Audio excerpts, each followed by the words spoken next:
Orta Doğu araştırmacısı Doktor Mehmet Akif Koç, Kürsü TV yayınına hoş geldiniz. Merhabalar, hoş bulduk. Çok teşekkürler. Bugün sizinle yapacağımız yayında öncelikle ben e, Orta Doğu ve Türkiye için önemli bir isim var. ABD Türkiye Büyükelçisi Tom Barak hem ABD Başkanı Donald Trump'ın yakın arkadaşı, çalışma arkadaşı hem de Suriye özel temsilcisi.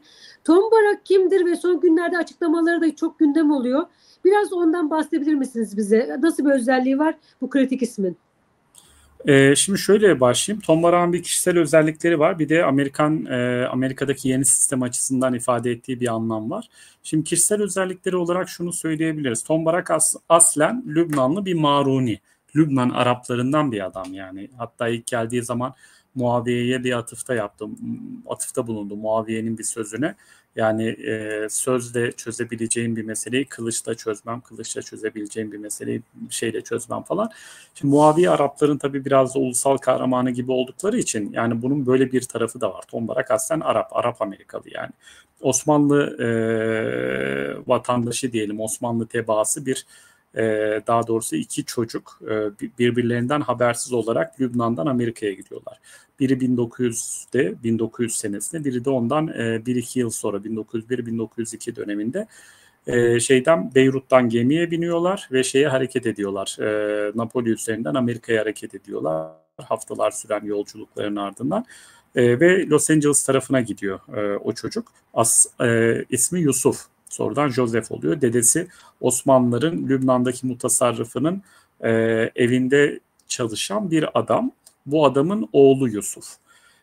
Normalde çıkmak Osmanlı Devleti'nin iznine tabi o dönem. Dışarı çıkmak pasaport alması gerekiyor. Mutasarrıftan rica ediyor. Evinde hizmetçi olarak çalıştığı mutasarrıftan. Valisi diyelim Lübnan'ın. O da izin veriyor ve bunun üzerine çocuğu için böyle bir izin alıyor. 12-13 yaşında bir çocuk Los Angeles'a gidiyor. Sonra orada ufak tefek işler yapıyor. Bakkal dükkanı işletmeye başlıyor vesaire.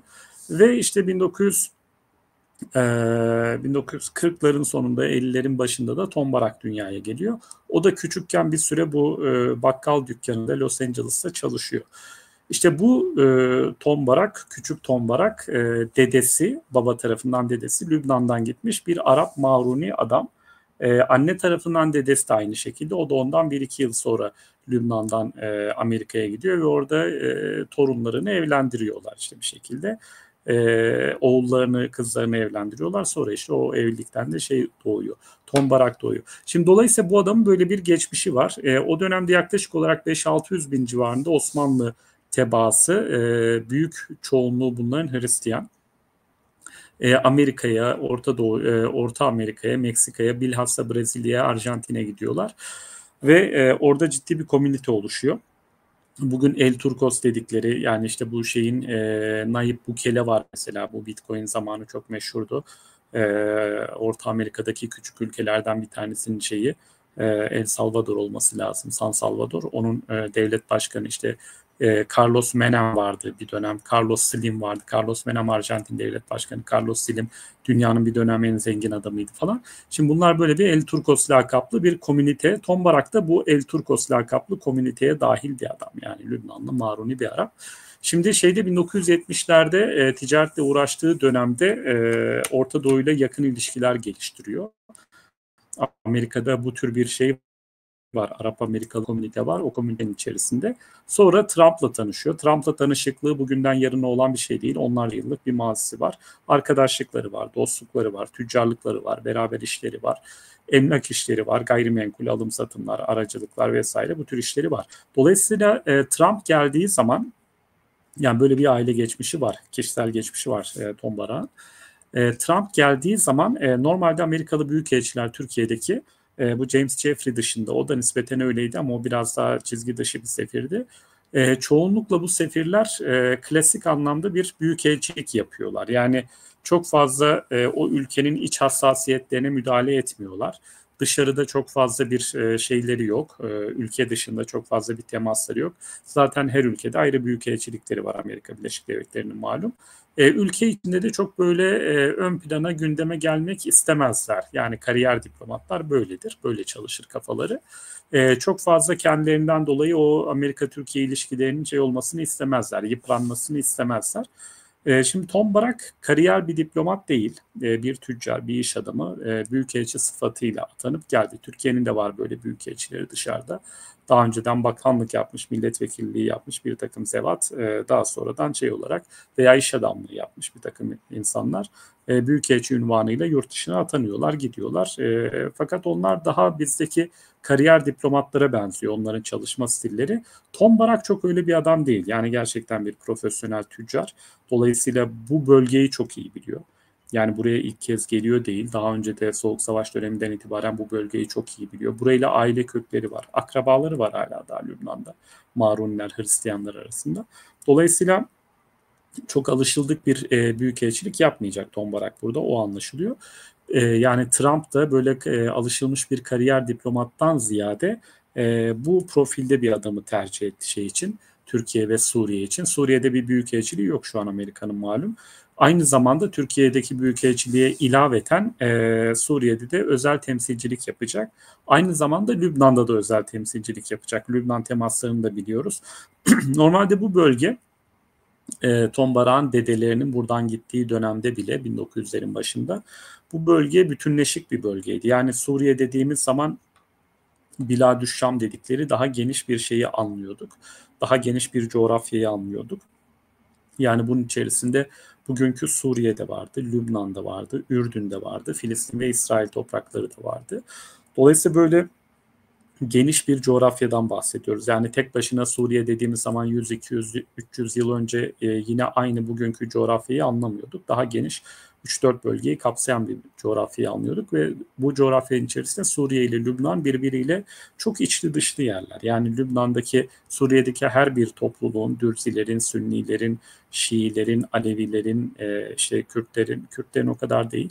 Türkmenlerin şeyde de karşılıkları var. Lübnan'da da karşılıkları var. İlaveten orada Hristiyanların aynı şekilde. Bütün Hristiyan mezheplerinin, Süryanilerin de, işte Marunilerin de, Rum Ortodoksların da her birinin şeyde de bir karşılığı var. E, Lübnan'da bir karşılığı var. Devamlı daha büyük komüniteler, cemaatler orada da var. Dolayısıyla böyle iç içe iki bölgeden bahsediyoruz. Tom Barak da hem Suriye hem Lübnan özel temsilcisi olarak aslında geldi. Ve şeyde önümüzdeki dönemde sahayı şekillendirecek en önemli figürlerden bir tanesi Tom Barak olacak. O yüzden şeylerini dikkatli takip etmekte fayda var. Tom Barak'ın açıklamalarını dikkatli takip etmekte fayda var. Şimdi burada tabii bir diğer şey Tom Barak'tan, kişisel özelliklerinden ve portföyünden bahsederken takip ettiği dosyadan ihmal edilmemesi gereken bir şey. Amerika'daki karar alma mekanizmaları Türkiye'deki gibi değil. Amerika'da birbirini dengeleyen kurumlar var. Hükümeti, yönetimi dengeleyen kurumlar var. Bürokrasi orada güçlü. Tabii 2 hafta önce Amerikan Dışişleri'nde galiba 1500 civarında diplomatı veya dışişleri çalışanını ihraç etmişlerdi. Türkiye'dekine benzer bir şekilde, yani öyle bir KHK gibi bir şeyle Amerika'da da ihraç etmişlerdi. Türkiye'de çok gündem olmadı herhalde, eski şeyleri, KHK'ları çağrıştırmasın diye muhtemelen. Orada da şimdi hükümetin bürokrasi üzerine böyle bir kendi ağırlığını koyma şeyi var. Böyle bir niyeti var. Trump'la birlikte 2025 Ocak'tan beri son 6-7 aydır. Fakat nihayetinde Suriye gibi devasa bir dosyada, bu kadar önemli bir dosyada yaklaşık 15 yıldır Amerika Birleşik Devletleri'nin izlediği çok sofistike bir şey var. Siyaset var. Ve bu siyasetin arkasında da çoğunlukla CENTCOM ve Pentagon var. Amerikan Savunma Bakanlığı var. Bunların takip ettikleri bir gündem var Suriye'nin içerisinde. Bunların daha ziyade kurdukları belli ittifaklar var. Hem Özgür Suriye ordusuyla hem HTŞ ile perde gerisinde hem de Kürtlerle, YPG ile ve bilhassa SDG üzerinden oradaki Kürt-Arap ittifakıyla bir şeyleri var. Uzun süredir devam eden bir işbirlikleri var. Dolayısıyla şimdi CENTCOM'un, Pentagon'un 15 yıldır takip ettiği bu politika bu şekilde mi devam edecek? Yoksa hükümetin, Trump'ın ve Tom Barak'ın açıklamalarını takip ederek bu süper yetkili bölge valisi gibi hareket eden Tom Barak'ın söylemlerine göre mi şekillenecek Amerika'nın Suriye politikası? Bunu izleyip göreceğiz. Fakat Amerika'da şöyle bir durum ortaya çıktı. Hem Trump'ın ilk döneminde vardı 2016-20 arasında, şu anda son 6-7 aydır yine benzer bir şey görüyoruz. Amerika'nın politikasının ne olduğuyla alakalı kimsenin bir fikri yok. Bizzat Amerikalıların da bir fikri yok. Yani Trump'a da sorsanız Amerika'nın Rusya politikasını bilmiyor yani. Bu biraz daha şeye göre, gelişmelere göre şekilleniyor. Yani Tom Barrack'a da sorsanız Amerika'nın Suriye politikası nedir diye size söyleyeceği çok fazla bir şey yok yani. Beylik birkaç cümlenin ötesine söyleyeceği bir şey yok. Çünkü böyle bir politika yok yani. Yani böyle sürekli sahadaki gelişmelere göre hareketlenen, buna göre değişen, dönüşen bir takım şeyleri var. Amerika'nın sahada, bölgede çıkarları var. Biraz buna göre şekilleniyor. Dolayısıyla zaman içerisinde sahayı takip ederek göreceğiz, anlayacağız nereye doğru gideceğini. Ama şu aşamada Amerika'nın bir Suriye politikası yok. Yani Kürtlerle ilgili şunu yapacaktır diye böyle kesin konuşabilecek durumda değiliz. Ne bileyim Ahmet El-Şara'yı ve Şam yönetimini kesin olarak destekleyecek, arkasında duracak, bunu söyleyebilecek durumda değiliz. Veya işte Dürzilerle alakalı Süveyda'da sahaya müdahale edip işte HTŞ'nin orada kontrolü ele almasına rıza gösterecek veya tam tersi Süveyda'ya hiç elini sürmesine izin vermeyecek falan. Böyle bir şey diyemiyoruz yani. Ya bugün söylediğimiz şey yarın sahadaki başka bir dengeyle bambaşka bir yere gidiyor. Bizzat Tom Barrack'ın kendisi de yani. Yani bunu şeyde gördük. Trump'ın 13 Haziran 25 Haziran arasında 12 gün savaşında İran'la ilgili söylemlerinde de gördük. Trump yani Amerika'nın en kudretli ismi şu an Amerikan siyasetinin görünürde zahiren. 13 Haziran'dan birkaç gün sonra 4-5 gün sonra demişti ki ya işte Make Iran Great Again, yani bunlar Molla rejiminin artık vakti doldu, bunların gitmesi lazım, İran'da rejim değişmeli, İran halkı bunu hak etmiyor dedi. Bunun üzerine Tel Aviv daha sıkı şekilde vurulmaya başladı İran tarafından. Ertesi gün üzerinden 24 saat geçti geçmedi çıktı dedi ki yok canım ne rejim değişikliği, ne alakası var, İranlılar gayet mutlu kendi rejimleriyle, böyle devam herkes dedi mesela. Şimdi 24 saat içerisinde bu söylemler bu kadar değişiyorsa, ki söylediği şey ne bileyim işte yarın sabah halı saha maçına gideceğiz demiyor yani adam. Bayağı ciddi bir şeyden bahsediyor. Bir savaş var ortada. Amerika ve İsrail İran'a karşı bir savaş açtı ve o savaşta çok kritik bir şeyden bahsediyor. Çocuk oyuncağı değil yani. Şimdi bunu söylüyor. Aradan 24 saat geçtikten sonra bunun 180 derece tersini söylüyor. Şimdi hangisi gerçekten Amerika'nın dış politikası? Ben bilmiyorum yani. Bizzat Trump'ın kendisi de bilmiyor. Dolayısıyla sahadaki dinamikler, sahadaki bu sürekli şekilde değişen, dönüşen parametreler dış politikayı da yoğun şekilde etkiliyor, belirliyor. O yüzden böyle ezbere tamam işte Amerika'nın politikası artık Kürtlerin aleyhine döndü. Veya işte Şam yönetiminin Ahmet El-Şara'nın lehine döndü. Böyle bir şey diyebilecek durumda Tom Barrack'ın kendisi de değil yani. O yüzden bu tür şeylere ben girmiyorum. Bu tür yorumlara ben girmiyorum. Yani bir Suriye politikası olduğunu düşünmüyorum Amerika'nın. O zaman ikinci olarak da madem kısaca özetlediniz bu ABD, Tom Barrack'ın Suriye'deki etkisini. Türkiye açısından Suriye'deki önümüzdeki günlerdeki gelişmeler nasıl olacak? Sizin ya da olma ihtimali nedir?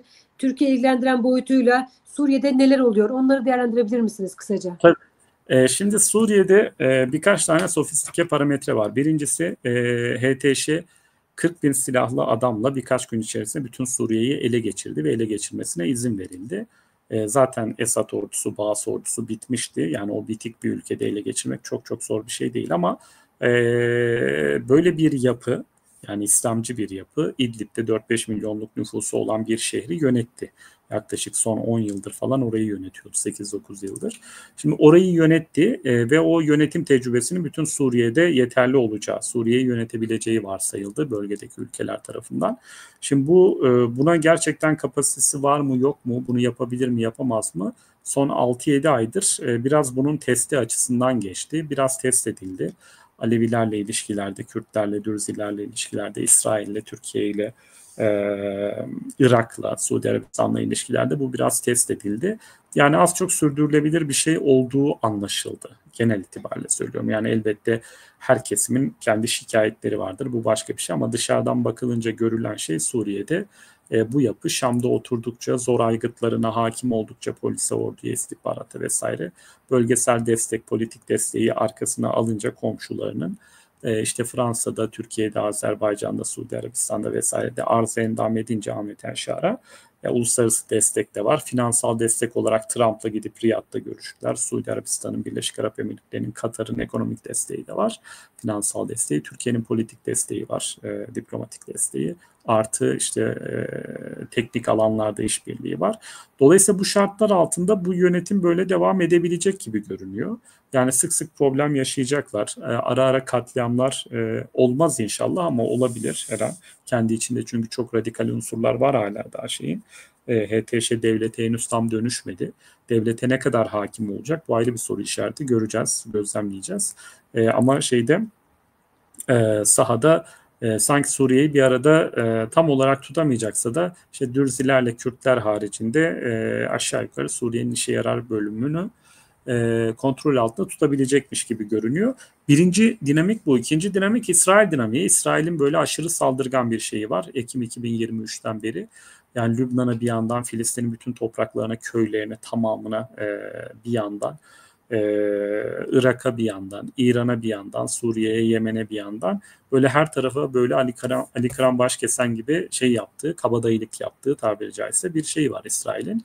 Suriye'nin de önemli bir kısmını işgal altında tutuyor zaten 67 Savaşı'ndan beri ve bu işgali genişletiyor 8 Aralık'tan beri. Yani Suriye ordusunun ağır silahlarını vurdu 9 Aralık'ta ve daha sonra Mart'ın başındaki saldırılarda yüzlerce nokta atışı operasyonlar. Dolayısıyla bu aşamada Suriye'nin bir ordusu yok. Yani böyle ağır silahları falan olan bir kara ordusu, bir hava ordusu, bir deniz kuvvetleri vesaire yok.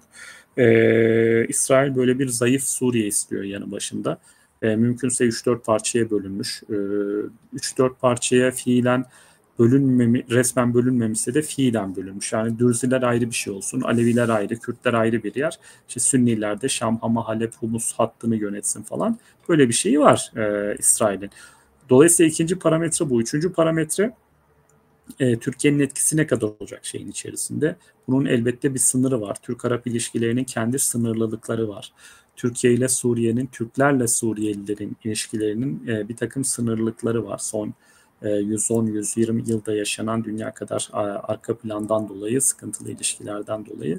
Dolayısıyla bütün bu tarihsel arka plan yokmuş gibi davranıp da böyle tamamen toz pembe polyanacı tablolar çizenleri ben anlamakta zorlanıyorum. Yani bu biraz temenniden, kendi hüsnü kuruntularından çok fazla ileriye gitmiyor. Suriye halkının yanında oldu Türkiye. Hem Türkiye'deki halk hem yönetim, devlet, hükümet Suriye halkının yanında oldu iç savaş sırasında. Bu bir avantaj. Fakat Suriye halkı tamamen Sünni Araplardan oluşmuyor. Kürtler var, Dürziler var, Hristiyanlar var, Aleviler var ve bunlarla ilişkiler cidden sıkıntılı. Bunlar toplumun yaklaşık 1/3'ünü teşkil ediyor Suriye'de ve 1/3 de az bir oran değil. Yani Türkiye ile gayet mesafeli ve sıkıntılı yaklaşan Türkiye'ye 1/3'lik bir nüfus var. Herkes Sünni Arap değil orada. Dolayısıyla Türkiye'nin de orada bir takım sınırlıkları olacak. Türkiye'nin de orada bir takım yapmak isteyip de yapmakta zorlanacağı şeyler olacaktır. Fakat kısa vadede bu işbirliğinin süre geleceğini, bu şekilde devam edeceğini, Tom Barak'ın şahsında Amerika'nın da desteğiyle Türkiye'nin Suriye'deki etki alanının geriye doğru gitmeyeceğini düşünüyorum. Yani çok ilerlemeyecekse de geriye doğru gitmeyeceğini düşünüyorum. Kuzeyde zaten Türkiye'nin askeri olarak kontrol altında tuttuğu belli bölgeler var Suriye'nin kuzeyinde. Bu bölgeler önümüzdeki kısa vadede yani bugünden 6 aya kadarı kastediyorum, çok kısa vade diyelim. Önümüzdeki çok kısa vadede Türkiye'nin Suriye'nin kuzeyinde kontrol ettiği askeri bölgeler genişleyebilir. Yani oradaki askeri operasyonlar artabilir. YPG bölgesine olabilir. Önümüzdeki dönemde bunları görebiliriz. Dolayısıyla o zaman daha farklı bir tablo bizi bekliyor olacak. Türkiye'de kendi içindeki çözüm sürecinin oraya yansımalarıyla alakalı. Oranın buraya yansıması, buranın oraya yansıması bunlar birbirine çok da olumlu şekilde etkilemeyebilir. Önümüzdeki dönemde bu parametreleri de takip etmemiz lazım. Türkiye'nin o Rojava denilen bölgeyle Kuzeydoğu Suriye'deki YPG, PYD yapılanmasıyla ilişkileri Türkiye'nin kendi içindeki şeyi de yakından etkileyecektir. Kürtlerle ilişkileri de Yani Kürt siyasal hareketiyle ilişkileri diyelim, PKK'nın silah bırakması sürecini vesaire yakından etkileyecektir. Oradaki her bir açıklamaya, her bir demece değinip de o öyle dedi, bu böyle dedi, demek ki şu şöyle, demek ki çok ona girmek istemiyorum. Ama genel anlamda bu iki sürecin birbiriyle iç içe geçmişliğini son 15 yıldır zaten görüyoruz. Yani Suriye'deki gelişmeler 2013-14'lerde bu kadar krizli bir noktaya geldiği için, YPG ve PYD güçlendiği için biraz da Türkiye'deki çözüm süreci de sekteye uğramıştı. Bizim toplum olarak hafızamız biraz zayıf. Geçmişte ne olup bittiğini çok iyi tahlil edebilecek olgunlukta değiliz şey olarak, toplum olarak. Çok çabuk unutuyoruz, çok çabuk varsayıyoruz, çok çabuk wishful thinking'lere, temennilere, hüsnü kunutulara kapılıyoruz. Geçmişte ne olup bittiğine baktığımız zaman aşağı yukarı önümüzdeki kısa vadede de neler olup biteceğini oradan biraz daha pay biçebiliriz diye düşünüyorum. O zaman içeride Ağustos ayında Terörsüz Türkiye Komisyonu'nun kurulacağı söyleniyor. Yani ilk son açıklamalar böyleydi. Ama bu komisyonla ilgili süreç biraz da dediğiniz gibi işleyişi, yani YPG ile olan mücadele ya da o ilişkileriyle doğrudan bağlantılı olarak gelişecek mi? Yani orada çok fazla biraz, parametre var. Bir tanesi evet. bu. Yani çok önemli bir parametre bu. Tek başına buna bağlı demiyorum ama çok fazla parametre var. Yani Türkiye'deki muhalefetin durumundan Türkiye'deki demokratikleşmenin seviyesine kadar, Türkiye'deki yargısal reformlardan af meselesine kadar, genel af meselesine kadar, PKK'dan hüküm giymiş olanların ne kadarının serbest bırakılacağından, Kürt siyasi hareketinin, DEM Parti'nin, HDP'nin neyse onların sürece bakışına kadar, kendi aralarındaki farklı seslerden, yani hepsi aynı yöne bakmıyor. Arada farklı şeyler çıkıyor. Kandil'den gelen mesajlar, İmralı'dan gelen mesajlar, bunlar birbirinden farklı şeylere işaret edebiliyor günün sonunda. Yani çok fazla parametre var. Fakat şöyle bir çocukça beklentiye de girmemek gerektiğini düşünüyorum. Yani şimdi orada Kürtler Şam Baharı'ndan beri yaklaşık 20-25 yıldır, daha öncesi de var ama son 20-25 yıldır, Beşar Esad zamanından beri ve 2012'den beri orada hem kültürel özellik adına hem de saha kontrolü adına çok ciddi mesafe kat ettiler. Amerika Birleşik Devletleri'nin, Fransa'nın, Rusya'nın himayesinde. Şimdi Abdullah Öcalan buradan bir şey söyleyecek de YPG silah bırakacak falan. Bu çok çocukça bir beklenti. Böyle bir şey yok yani. Böyle bir şey olmayacak. Veya buradaki çözüm süreci ilerliyor. İşte bir komisyon kuruldu. İşte muhalefette oraya üye verdi vesaire. İşte süreç iyi gidiyor. Tamam, YPG'de işte şey yapacak. Bütün her şeyi lağvedecek ve Şam yönetimine tekrar katılacak, entegre olacak. Ben böyle bir şey görmüyorum sahada. Yani bunu görenlerin de ne gördüklerini gerçekten merak ediyorum. Yani onları bu kadar iyimser yapan şeyin ne olduğunu ben de merak ediyorum. Ben böyle bir dinamik görmüyorum sahada yani. Yani burada 15 yıllık saha kontrolünü bırakıp da ya tamam Türkiye'de işte Abdullah Öcalan biraz daha rahat yaşasın İmralı'da diye oradaki bütün şeyi bütün kendi açılarından kazanımları bırakıp gideceklerini falan benim çok aklım kesmiyor yani. Orada İsrail faktörü var, Amerika faktörü var. Bu yapıların dış bağlantıları var. Dolayısıyla öyle çok kolay bir süreç değil. Yani çok zor bir süreç. Çok fazla parametre var. Çok fazla mayın var.